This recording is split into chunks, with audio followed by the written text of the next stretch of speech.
Hey, what's up, guys? I am Jason Redman. I am a retired Navy SEAL. I spent 21 years in the United States Navy, 11 years as an enlisted SEAL, and almost 10 years as a SEAL officer. I was fortunate to have served through the 9/11 generation. I fought alongside some of the legends of the 9/11 generation. Saw combat in both Iraq and Afghanistan, conducted counter-drug missions in South America prior to 9/11. Blessed to have an amazing career, but along the way there was hardships. I got all shot up in a big gunfight in Iraq, and that ended up medically retiring me from the Navy at 21 years. So I wound up joining the Navy out of tradition in my family. So service is real big in my family. It goes all the way back. We've been here since the 1500s. It's my father would always tell me, he's like, before you exploit this country, son, you're going to serve her in some form or fashion. I didn't know what that meant. I didn't know that I was going to go actually into the Navy. When I was a young man, I didn't even think about the military. It's not really pressed on us in our family, but if you decide that you want to go into the military, then they kind of get you ready. And I also have an identical twin brother. He was a Navy SEAL, and it was his idea to actually join the military when we did and to go in and train to be Navy SEALs. So around 14 years old, we started the adventure of getting ready. Just started working out real hard, PTing, studying everything we could get our hands on. I mean, mind you, this is back in the 1900s, so they didn't have the internet, and there wasn't a lot of books. Or there was a movie called Navy SEALs. Remember, it had Charlie Sheen in it. So I pride myself on being a Charlie Sheen SEAL. You know, the attitude and everything that went with it. And I saw that movie. It changed my life. I remember thinking, that's what I want to do.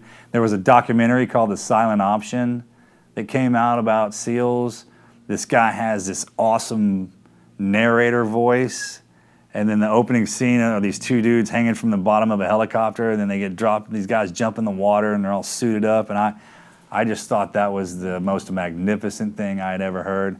And then someone said to me one time, or said it out loud, not to me, they go, SEALs are paid to take risks, they're paid to die if necessary. And that was the line that got me. I was like, that's what I'm supposed to be doing. That's what I want in my life. And I started training for it, me and my brother, and we never looked back and joined the Navy in '99. I'm Chad Robicheaux. I'm a former Force Recon Marine and DoD contractor that served on a JSOC task force, did 8 deployments to Afghanistan, and I'm currently the founder of Mighty Oaks and advisor for Turbo Vets. I joined the Marine Corps at 17 years old. I've come from a long history of military in my family, dating back from World War I, World War II, Korea, Vietnam, and 2 generations in Afghanistan.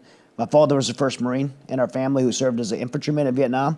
And then I continued on that legacy in the Marine Corps for our family, and both my sons served in the Marines. In fact, my oldest son, Hunter, served in Afghanistan, so 2 generations in that same Afghan war on terror. For me, joining the Marine Corps was just something that I'd always wanted to do at a very young age. My father dealt with a lot of hardships from his time in Vietnam and never really got the help that he needed. So I grew up in a very dysfunctional home, a lot of physical abuse, and just a very angry man who dealt with alcohol and women, and so growing up in a home like that, my brother and I would always talk about like escaping that lifestyle, and knew the military was a great option for us. But as dysfunctional as my dad was, the fact that he was a United States Marine was the thing that made him most proud. And so I thought, man, if the Marine Corps can make this guy happy, like I want to be a part of that. So my name's Will Swenson. I was raised in Seattle, Washington, and I come from the generation that was defined by post 9/11, a generation of conflict. I came into the United States Army shortly after the monumentous events that changed so much of our country, and I decided that service was the best way to give back. Did that for 21 years. I've retired out of the military now, and as a veteran, I continue to look for ways to give back and to support and to keep providing for our veteran community. And right now, the best way for us to do that is supporting Turbo Vets, a platform that helps the veterans transition into the civilian space, maximize their earned benefits, and have the ability to take the tools that they've earned to move into the new world of the corporate civilian environment. So just from what I've seen with wives complaining about their husbands getting out, there's so much paperwork. It's so difficult. It's so stressful that it puts the guys in a funk. Not only do they not know what direction to take, they're just in a bad mood because everything is so stressful. The whole process is so stressful, and that creates a hard time on the marriage. It creates a hard time just for what they're going through, their own mental health struggles, and we've seen a lot of struggle, really. We know the statistics prove that the 3 years after you get out are the highest for the suicide, the highest problematic area that the guys and girls are facing. In a perfect world, we should have your last 2 to 3 years or an enlistment on getting out. I mean, this is what they focus on. That way, this is done by the time Uncle Sam pulls his umbrella off the top of you. And when you walk out of there completely, all this is already all done for you. If you want to go into college, you're already into college. If you got a wife and family, you've been protected by the military until you find a job, and then you get out. Because right now when we're in and you're doing your twilight tour the last 2 years, you're still assigned to something. You're still kind of having to get in there and work and do all that. But if we had something that during the transition when you're getting out, we implement all these protocols so it's all in place by the last day when you walk out of there and you're officially out of the uniform, it's done. And then we implement stuff like we're bringing online right now to follow them. So in reality, man, once you sign up to go into the military, you're in forever. It's like a lifetime thing. Being a veteran should be the best part about getting out. And that little time frame, that window in between from when we're coming off the line to going into the civilian world, we should focus on that. And that's what we're doing with this, man. We're really trying to fix that. And eventually we will. One thing that I love about TurboVets is the resources at your fingertips with all of the nonprofits. There are so many nonprofits available to veterans of all of the, all of them, yeah. You don't have to be special forces or anything, and having all of that in one place is just really helpful. There might be a nonprofit charity for every SEAL that exists. I'm not kidding, man. I'll tell you, our people turned it around after Vietnam and put it to life. There is literally something out. The problem is finding it. It's just finding it, but they exist, and TurboVets is doing a great job of pulling all that together.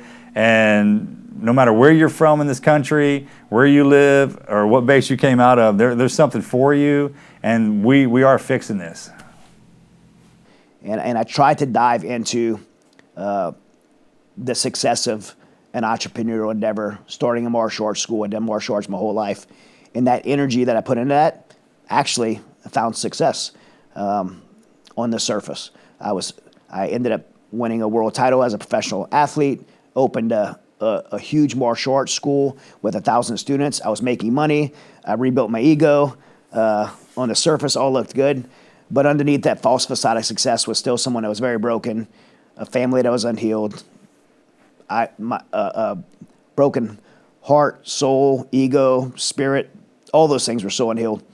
And I found myself in a really rock bottom spiral that took me about 3 years to get there. And at the end of that was me separating from my family, facing a divorce, and coming to this thought that maybe my family would be sad without me, but they would be better off. And I'm sure many listening to this right now know that same hopeless thought finds a home in over 20 of our brothers and sisters every single day, that maybe our family, our loved ones, our friends will be sad without us, but they'll be better off. And I made the decision to take my life. And in 2010, I had a suicide attempt. And in the midst of that, some incredible people came around me. My wife, people in my community, people from a church that my wife was attending during the time of our separation. They rallied around me and helped me pull my life back together and get back in the fight. There's a lot of things that helped change the trajectory of my life. Probably nothing was more profound than the restoration of my faith. I became a Christian, and that gave me a blueprint to rebuild my life by making better choices. And the end result of that was me standing on the side and realizing that I wasn't the only one. At the time that I had a suicide attempt that I didn't actually successfully pull off, others were taking their lives at a rate of over 20 a day. At a time when I had faced divorce, others were divorcing at epidemic rates of like 80% for combat veterans. Like other people were struggling, and I had felt like I found a cure, and I felt a deep obligation to want to pay that forward, and that manifested in the founding of Mighty Oaks Foundation, which was 15 years ago, and the result of that has ended with us serving over 500,000 active duty service members and veterans through just a simple pay it forward effort. And when I say a pay it forward, it's not just from me. I was just the first one. The story of Mighty Oaks is I fell on my face. I turned around and helped the next guy. That guy turned around and did the same. The next guy turned around and did the same. We've been on and on. We've been doing the same thing of helping pay it forward for 15 years and over 500,000 service members later.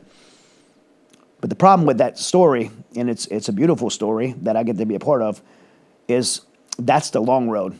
It doesn't have to be that way. If we have the right support system in place from the beginning, we don't have to navigate this alone. And that's why I'm so inspired by TurboVets and the system they put in place, especially for the new service members to be able to tap into this right away and have a transition plan, have a system of support that's already built in place. That way, when someone does hit their rock bottom, someone does have the carpet pulled out from underneath them, somebody has an injury or a retirement or something, they don't have to figure it out the long way by rebuilding everything. It's there in place for them. And so for me, this is so encouraging to see veterans who have been through this come together to build something better for the next generation and for our peers. And, and for that, I'm just so thankful to be a part of it. Navigating through that, I obviously learned how challenging both the benefit system can be. Just trying to transition out of the military.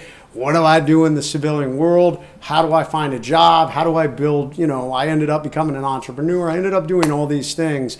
Little did I know there were so many benefits that I had earned that's available to me that I wish I had known about. And that's why I'm so proud to have joined the TurboVets team. When I left the military, the transition from being active duty into the veteran space was a complicated one.